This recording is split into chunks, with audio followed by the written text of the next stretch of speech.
Dentro da psicologia, existe um termo que a gente chama de reestruturação cognitiva, ok?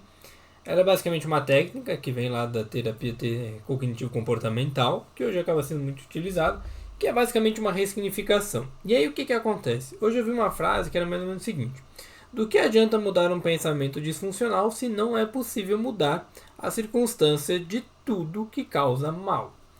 Qual que é o problema dessa frase? Quando a pessoa pensa que ela tem que mudar somente o pensamento, ou seja, fazer uma reestruturação cognitiva, ela está ignorando ou aprendeu a ignorar, foi dita que deveria ignorar, todos os outros elementos que causam mal-estar. E aí é um problema que a gente pode ter de compreensão da técnica ou até mesmo de repasse da técnica, né? Que eu brinco com alguns clientes.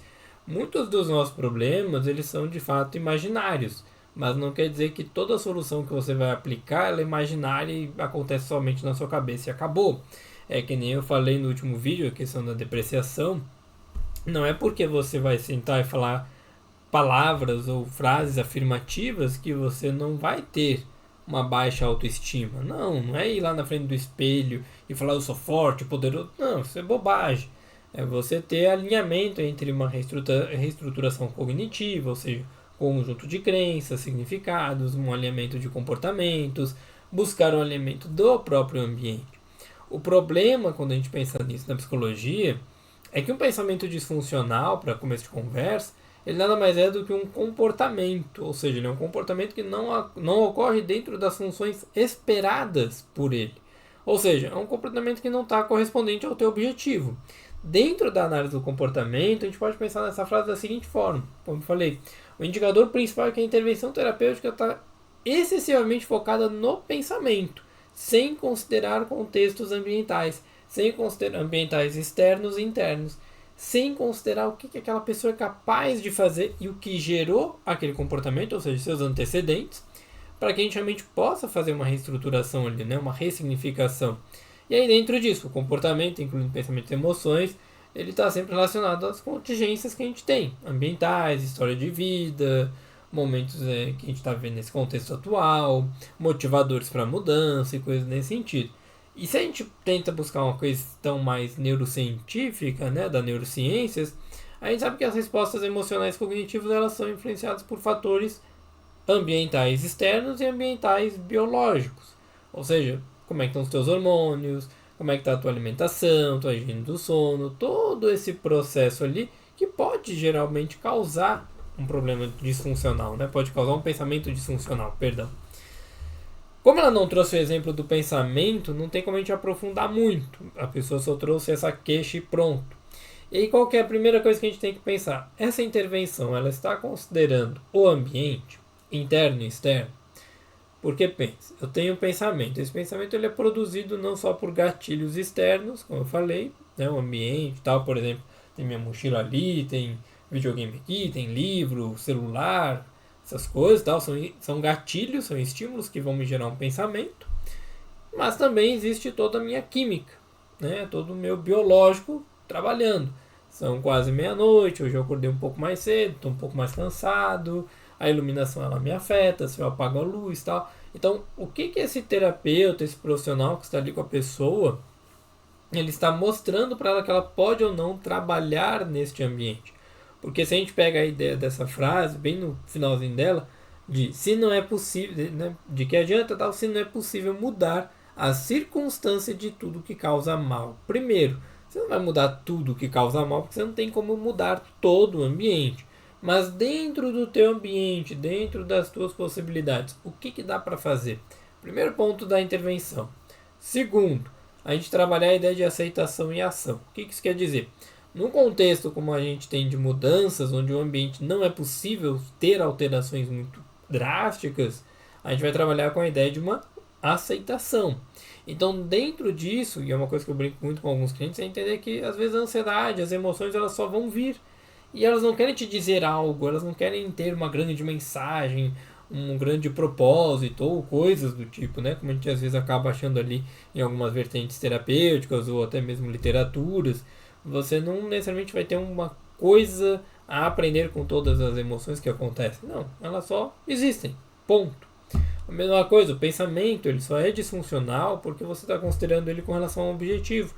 Você tem milhares de pensamentos disfuncionais ao longo do dia, milhares, que você não para prestar atenção, você não alimenta eles. Você não ganha certa consciência sobre eles. E aí dentro disso é aceitar que, ok, às vezes você não vai poder mudar o ambiente. Você não vai poder fazer algo sobre aquilo.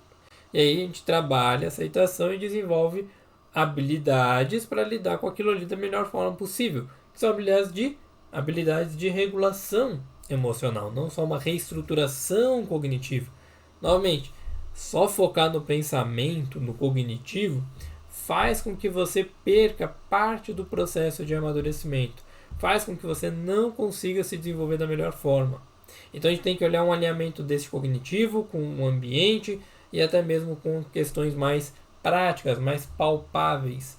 E aí, dentro desse processo, obviamente, vamos focar naquilo que é modificável. O que dá para ser feito? Um exemplo básico, de uns tempos para cá, está em 2025, de uns 3 anos para cá, surgiu um conceito muito difundido que é o modo caverna.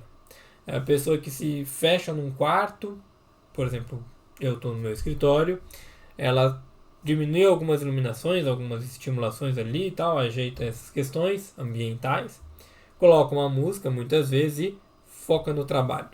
E aí dali surge a ideia de que ela está desenvolvendo um hiperfoco, né? Mas não, ela só está desenvolvendo um trabalho focado. É diferente. E aí naquele trabalho focado de 1 hora, 2 horas ali, geralmente esses blocos de tempo, ela vai repousando em um momento e outro, ela consegue produzir muito mais do que ela estava produzindo antes. Por quê? Agora ela criou todo um ritual para o trabalho. Agora ela criou todo um processo onde não só ela muda, ela reestrutura cognitivamente os comportamentos dela, o ambiente, as situações, né, a grade horária dela, mas ela cria um ambiente favorável para este processo. E aí, novamente, quando a gente vai fazer intervenções na psicologia, a gente não pode olhar somente para o cognitivo, para as competências, para as habilidades ou para o emocional. A gente tem que olhar para o contexto histórico, o contexto de momento de vida, né? Histórico de vida, no sentido da história, o que é pregresso, antecedente, e o que está acontecendo agora, no momento presente. E principalmente olhar os motivadores dessa pessoa para isso. Quando a gente pensa num modo caverna, é para concurseiro, é para empresários, né, empreendedores, para quem quer estudar para um concurso, como vestibular ou coisa do tipo. É para quem está começando a querer desenvolver mais disciplina. Então essa pessoa ela precisa daquele espaço, ela precisa daquele contexto. Dentro disso, o modo caverna é uma forma de não somente reestruturação cognitiva, que você ressignifica um espaço que você convive, mas também de o que eu consigo modificar no meu ambiente. Ah, tem muito barulho, então põe um abafador de som. Ah, tem uma baixa iluminação, então vamos comprar um abajur, uma luz e tal, não sei o que, você vai ajustando dentro das modificações que são possíveis. Quando a gente pega uma frase como essa de não basta ali, né, somente a reestruturação cognitiva, como é que é? De que adianta mudar o pensamento disfuncional se não é possível mudar as circunstâncias? É porque essa pessoa ela não foi instruída corretamente ou ela não entendeu adequadamente o que tem que ser feito. E aí, independente do caminho, o profissional que está acompanhando ela tem que saber disso. Meu cliente entendeu o que eu estou falando? Ele entendeu o que eu quis dizer? E aqui vai uma coisinha só para a gente fechar. Você, terapeuta, você, psicólogo, terminou a sessão, pergunta para o teu cliente, o que você aprendeu com a sessão de hoje? O que você tira daqui? Muitas vezes o cliente ele está ali e ele é leigo, ele não sabe, ele não lê os livros que você leu. Ele pode estar lendo algumas outras coisas, obviamente, mas ele não leu o que você leu. Então ele vai chegar num ponto de que ele simplesmente vai aceitar que, beleza, o Rafael falou isso, então tá tudo bem, eu entendi. E quando você chega no final da sessão e pergunta, fulano, o que você entendeu disso aqui? Me explica. O que você entendeu da nossa sessão hoje? Consegue me explicar? Se você tivesse que explicar o que a gente falou hoje para uma pessoa, né, aquela coisa, dos 5 anos, 10 anos tal, como é que você explicaria? Isso. Ficou com alguma dúvida? Pô, eu não sei fazer tal coisa. Retoma a explicação. Nem que você tire 10 minutos finais dessa sessão, sempre busque ver o que o seu cliente está aprendendo. Porque senão esse tipo de mensagem ela vai aparecer num threads da vida, num Twitter, Facebook, Instagram e por aí vai. E as pessoas vão achar que realmente não faz sentido uma reestruturação cognitiva, e ela faz. Ela é uma ferramenta útil, só que não isolada. Ela tem que estar dentro de um contexto, de um panorama de técnicas que geram uma certa psicoeducação e mudança comportamental, ok? Técnica isolada não serve para nada. Técnica ela tem que estar sempre num conjunto de um processo. Então, ela está associada a outras habilidades e técnicas para que você chegue onde você quer. Lembrando, não é só mudar uma crença, é mudar a crença em si, mudar o comportamento e, dentro do possível, mudar o seu ambiente. Não consigo, Rafael, o que eu faço? Foca no que está no seu controle. Só isso. O resto vai se desenvolvendo ao longo do tempo. Beleza?